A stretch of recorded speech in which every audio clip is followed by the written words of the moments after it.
Now, let's join ace broadcaster MAMODE AKUGHA as he takes us inside the Niger Delta. Hello out there and welcome.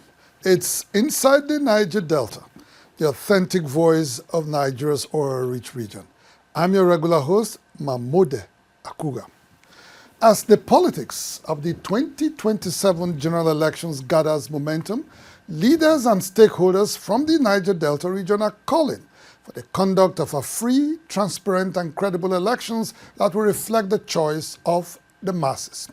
Former governors of Bayelsa and Rivers State, Senator Seriake Dickson and Rotimi Amechi, and the chairman of the Pan-Niger Delta Forum, PANDEV, Ambassador Godknows Bolade Igali, amongst those who made the call last week at the 5th anniversary lecture of First News Daily online newspaper in AKUGHA. The topic of choice for the conversation was the conduct of Nigerian elections and the electoral system, especially as Nigerians gear up for another general election in 2027.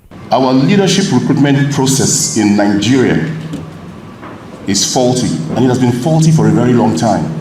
Fuel crisis will be over next year, meaning that it will be over in 1978. We're in 2025, for goodness sake. ASU may call off strike. 1981. They are still doing strike up to today. The whole essence of this is that nothing has changed. And some of these things are over 50 years ago.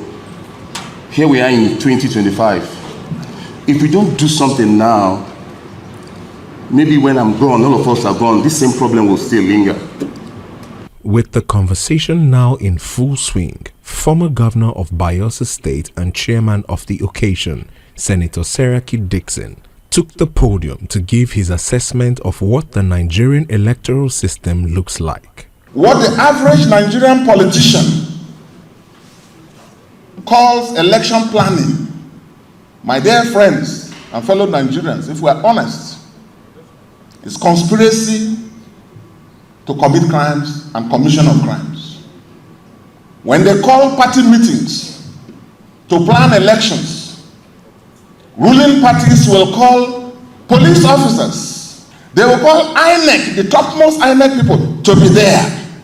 I was governor in an opposition and fought a lot of battles to keep my state in opposition. And I saw all of this. You can't say you want to do elections and you give fake result sheets to my opponents, to the so-called ruling party, and they go and... That's why people decamp, because they want to be beneficiaries of the federal fraud, which they call federal mines. Despite the stabilization of Nigeria's civil and democratic system since 1999, reports from within and outside the country suggest a low integrity score on successive elections. For example, Nigeria has an average score of 44 in the Global Electoral Integrity Ratings following the conduct of 2023 elections, coming behind countries like Sudan, Ethiopia, and Ivory Coast, amongst others. Itemizing the many problems with Nigeria's elections, the guest speaker, former chairman of the Nigerian Electricity Regulatory Commission, NERC, and policy strategist Dr. Sam Amadi, observed that it's even more worrisome that the body language of President Bola Tinubu since assuming office gives little hope for a credible 2027 election. For the first time in a long while, everyone who has something to do with the management of electoral election is connected to the president, either by ethnicity or political alliance.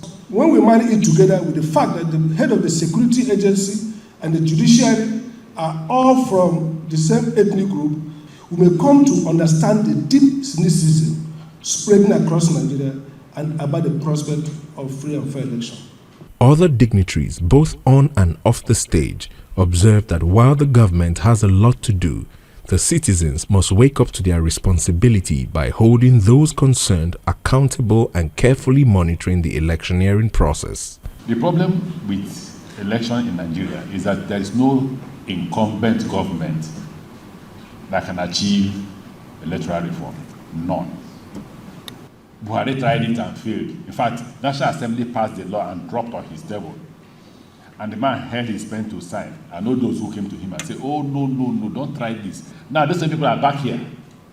Here, this side, I am, or where we are now, shouting electoral reform. So you see this crowd. If tomorrow you wake up and Tinubu is no longer the president, and then you become part of government, Tinubu will be here now shouting electoral reform. Don't be shouting electoral reform. You're the problem. It's not even the elites. How many elites are there actually that you cannot overcome? Today. So I think we should keep encouraging the Nigerian citizen, Nigerian population, the people, to remain firm and defend what they believe in. And the tide will always be there. Politicians are desperate and they always want to get an advantage.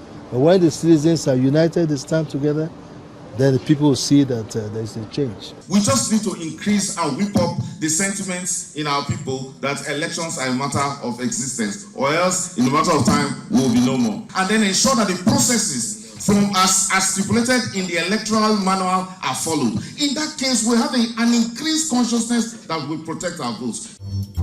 Inside the Niger Delta. As part of activities to properly carry communities along in its service delivery, the Niger Delta Development Commission last week held an interactive session with traditional rulers from across the region. The consultation and feedback session, which was held in Port Harcourt, was primarily to update the traditional custodians of the region and harvest their thoughts and recommendations on the projects, programs, and policies of the Commission. One of the major hallmarks of the current board and management of the NDDC has been its consistent stakeholders engagement involving youth groups, women associations, and traditional rulers across the Niger Delta.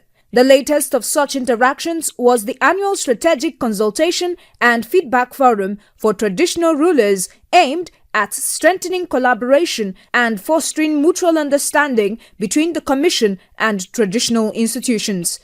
Development is a process. And once something is a process, it doesn't end. It's not a one-off event. It's not a flash in the pan. And so what that means is that because it is a process, there needs to be continuous, almost interminable consultation, sensitization around such development priority. Joining the forum virtually, the Managing Director and Chief Executive Officer of the NDDC, Dr. Samuel Obuku, appreciated the traditional rulers for their continuous support of government policies that have helped sustain peace in the region. Dr. Obuku assured them that the Commission remains committed to ensuring that the renewed hope agenda of President Bola Ahmed Tinubu is fully felt across the Niger Delta. Renewed hope is not all about talking. Renewed hope is transmitting ideas and visions into reality. And this is what we're doing in NDDC. He explained that the issue of abandoned projects in the region was not deliberate, but largely due to frequent changes in the Commission's leadership. He, however, noted that the current board is working to complete several ongoing and previously abandoned projects. The NDDC will be completing soon the Ka-Ataba Bridge, which is 1.2 kilometers long, linking Kokana local government and Andoni local government. If you go back to that site, you can see that serious work is ongoing. The NDDC has also gone back to site to start the Bonny Ring Road project, which is also about 29 kilometers with several bridges linking the entire Bonny Island. That project is also seriously ongoing. The national chairman of the Traditional Rulers of Oil Mineral Producing Communities of Nigeria, TROMCON, His Royal Majesty Felix Mujakberuo, represented by the Pere of AKUGHA Kingdom, emphasized that peace building remains essential for sustainable development in the Niger Delta. The Niger Delta Development Commission, as a government interventionist agency, can only perform creditably well in an atmosphere of peace. Therefore, maintaining the peace is of paramount interest to NDDC if it must carry out its mandate without let or hindrance. Other traditional rulers, including the Amayanabo of Tuan Brass, His Royal Majesty Alfred Dietes Pief, and the chairman of the South-South Monarchs Forum and paramount ruler of MAMODE, His Royal Majesty Sergeant Awuse, delivered goodwill messages highlighting areas of possible collaboration with the communities. We should try and get this group together and even have think tanks. And I tell you, you will get us coming up with results you could never imagine. The feedback they are telling us to do, please let us consult our people. Let's consult our people before we make the mistake of giving NDDC what we don't need, but what we want. In a separate engagement with President Bola Tinubu, the leadership of the NDDC, represented by the board chairman Chiedu Ebie and managing director Dr. Samuel Obuku, joined 5 other regional development agencies from the country led by the Minister for Regional Development, Engineer Abubakar Momo, to discuss issues of regional development across the country. Speaking to reporters after the meeting, Engineer Momo disclosed that the president, who was particularly pleased with the strides of the NDDC, restated his commitment to the overall well-being and welfare of Nigerians and indeed Niger Deltans. For his part, the Chief Executive Officer of the NDDC, Dr. Samuel Obuku, said the engagement with Mr. President reinforces their commitment at the helm of affairs of the Commission to continue delivering on the renewed hope agenda across communities in the oil-rich region. We try to ensure that we get the opinion of everybody before we come up with certain projects. Before we came up with the Operation Light Up the Niger Delta, it was born out of the needs assessment of what the people needed. The people needed their communities to be illuminated due to the level of insecurity in some of these communities. Some of the communities that were taken over by militants that were converted to camps was because most of those communities were very, very dark. But today, nobody can take over any community to perpetrate crime. Inside the Niger Delta, Ezekiel Group, oil and gas, dredging, power and air transportation. Ezekiel Group, petroleum product sufficiency, energy sustainability and infrastructure development. Delta State Governor Right Honorable Sheriff Oburewori says rural and riverine communities will not be left out in his administration's ongoing infrastructural drive. He added that his administration will push past the difficult construction challenges posed by the swampy terrain that characterizes many of these settlements. The governor made this known last week while commissioning the newly reconstructed 12-kilometer Odimodi Okuntu Ogulaha Road in Burutu local government area of the state. The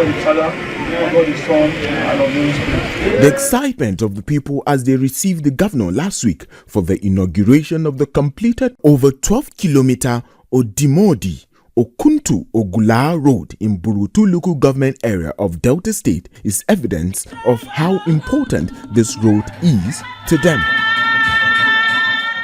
In his remarks, Governor Oburewori said his administration remains committed to serving all across the length and breadth of the oil-rich state. I want to reassure Deltans and residents in the state that we shall redouble our efforts to provide critical road infrastructure for our collective good and prosperity. I know to construct road in the River Rhine because of the peculiar nature of our state is always very difficult. 12-kilometer road is a huge project in the River Rhine. With several projects completed and others underway in the state, Governor Oburewori said he has ensured prompt payment of contractors to make for both timely and quality project delivery. There's no contractor in Delta State that is being owed. I say it everywhere because I know what I'm talking about. And that's why you see that no project is being abandoned in Delta State. People prefer to come and work in Delta State because they get their money as soon as possible. The people were indeed full of gratitude to Governor Oburewori. Now we enjoy the road. Now, Kada said they drive express. The road from here going to Shodmodi now no break. So what the governor do for us, we appreciate. When this road they never do this road before. Small time our tire don't bust. our tube don't get problem because of bad road. But now we good road don't come so, our tires are the last. Passengers sef they get joy. Even because of the road sef they dash us free money.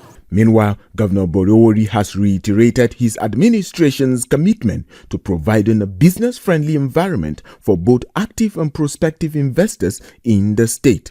He made this known last week while performing the groundbreaking ceremony for the Kwale Free Trade Zone in Kwale, Ndoka West local government area of the state. Yes, peace here, and we are enjoying the peace here. There's nowhere in Delta State that companies have been disrupted. No, everything is working well because they know the governor is their own.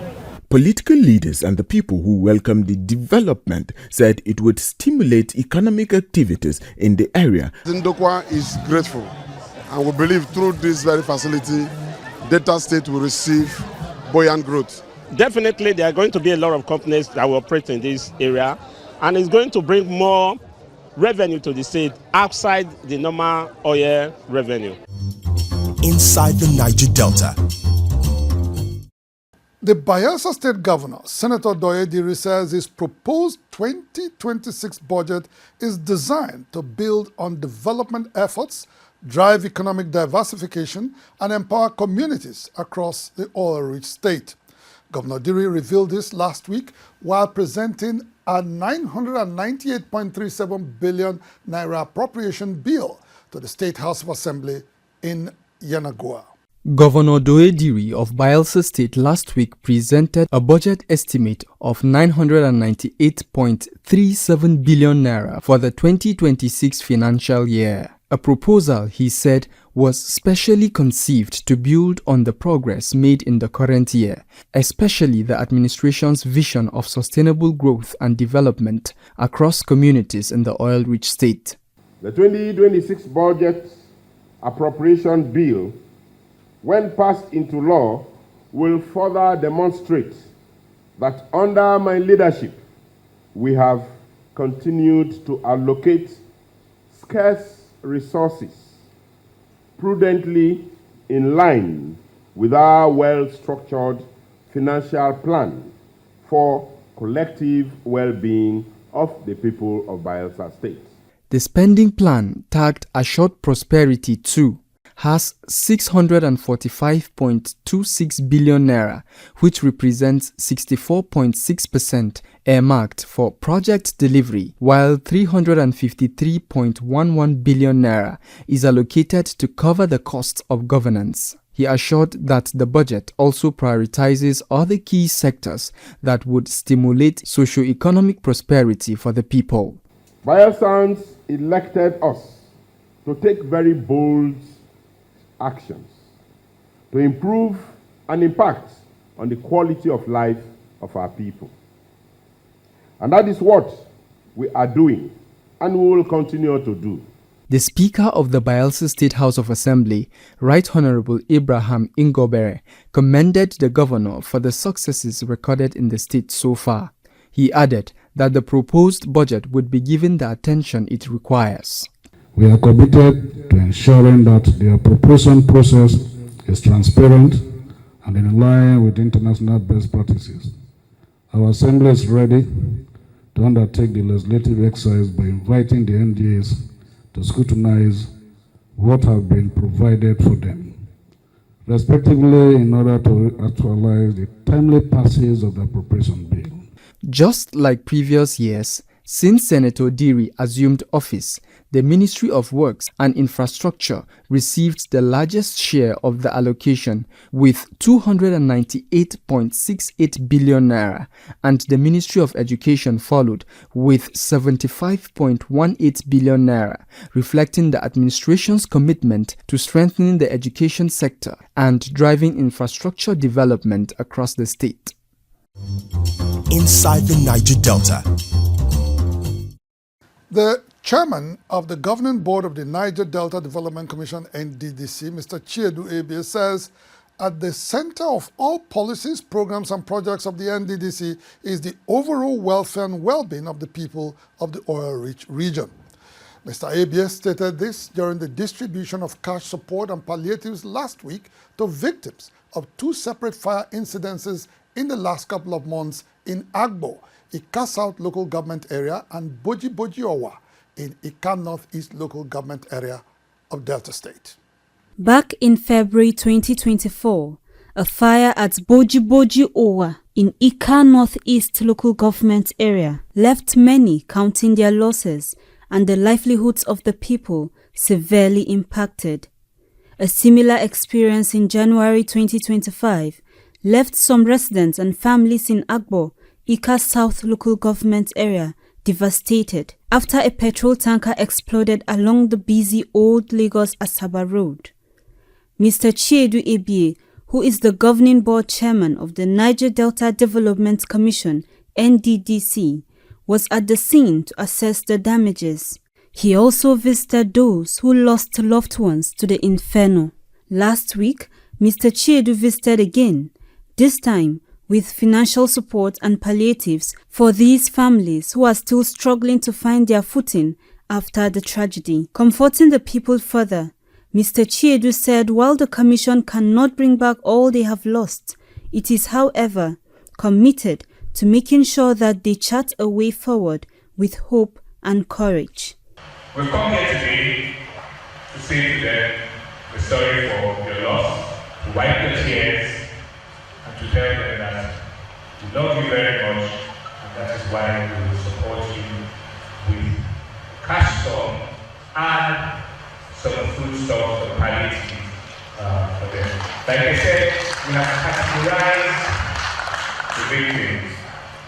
The Dane of Agbo, His Royal Majesty Benjamin Ikenchukwu, who joined the NDDC delegation for the distribution, and some of the 57 persons who received the support thanked the NDDC.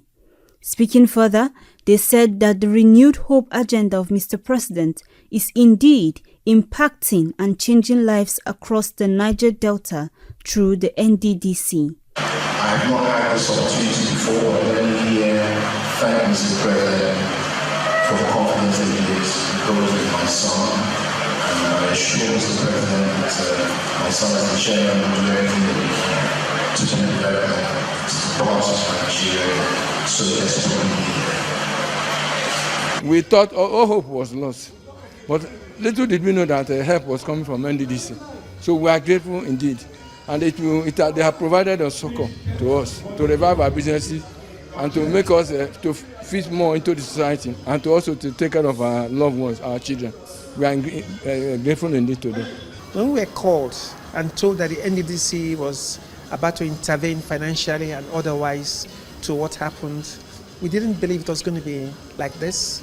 But when we saw the sum of money, I think I want to commend the chairman of NDDC, Barrister Chiedu Ebie, and the management of NDDC for reaching out, and also to commend the president for making a proper and healthy appointment in the person of Barrister Chiedu Ebie. Beyond major infrastructure projects, the NDDC has continued to demonstrate genuine concern for the welfare of the Niger Delta residents through interventions, big and small, that help communities manage pressing challenges. Inside the Niger Delta. The family of the late Major General Paul Ufoma Omu, retired OFR RCDS, the people of Igbide Kingdom, and the entire Isoko Nation of Delta State have announced activities marking the final burial rites for the late elder statesman. General Omu, former military administrator of the Old Cross River State and a former member of the Armed Forces Supreme Military Council, was born on the 1st of July 1940. He passed on the 29th of April 2025 at the age of 84 after a brief illness. His funeral rites begin on Thursday, 20th November 2025 with a service of songs at 5 p.m. at All Saints Church, 22 Douala Street, Wuse Zone 5, Abuja. On Tuesday, 25th November, another service of songs will be held at St. Philip's Anglican Church, AGGS Compound, Asaba, at 3 p.m. On Thursday, 27th November, a lecture and a day of tribute celebrating the life and times of late General Ufoma Omu will hold at Isoko House, Ole, in Isoko South Local Government Area, beginning at 10 a.m. On Friday, 28 November, the body leaves Asaba for Isoko House, Ole. Later that day, a service of songs will hold at 4 p.m. at Emerakpo Park, opposite his residence, Ufoma House, in Igbide. On Saturday, 29 November, line in state begins at 8 a.m. at his residence in Igbide. The funeral service follows at 10 a.m. at St. Andrew's Anglican Church, Igbide, with reception immediately after at Igbide Grammar School. The ceremonies will conclude with a Thanksgiving service on Sunday, the 30th of November at 8 a.m. at St. Andrew's Anglican Church, Igbide. Several dignitaries from Delta State and across the country are expected to grace the farewell ceremonies for General Paul Ufoma Omu, the Olodi of Igbide Kingdom and the Otuke of Isoko Nation. May his soul continue to rest in peace with the Lord. Inside the Niger Delta. Well, that's the size of our package on the program for today. Kindly note that you can now also watch our program live on our YouTube channel at NDNTV Nigeria on Mondays at 9 p.m., Tuesdays at 9:20 p.m., and Wednesdays at 9:30 p.m. Please do well to subscribe to our YouTube channel at NDNTV Nigeria for live updates and many more stories. Inside the Niger Delta, the authentic voice of Nigeria's oil-rich region will be back same time, same station next week. Until then, you can follow us on our social media handles shown right now on your screens. Until next week, I am MAMODE AKUGHA thanking you for tuning in. Bye for now.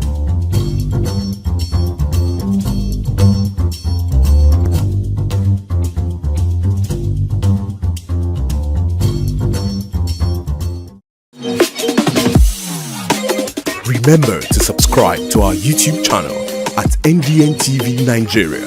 Click on the subscribe button and be the first to get notifications.